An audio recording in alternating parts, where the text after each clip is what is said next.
नमस्कार, आप देख रहे हैं N24 न्यूज गुजरात। सूरत शहर में बेस्तान विस्तार में आए हुए गणेश नगर में चिखलीगर गैंग द्वारा एक युवक पर हमला।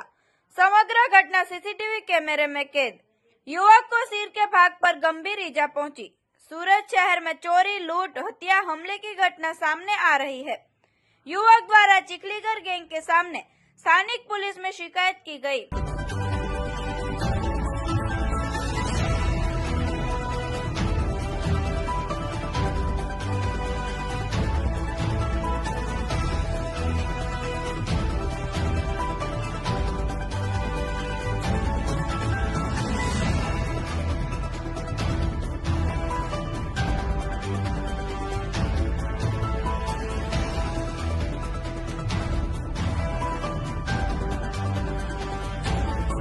देखते रहिए N24 न्यूज गुजरात, सिर्फ हम तक ही नहीं सब तक।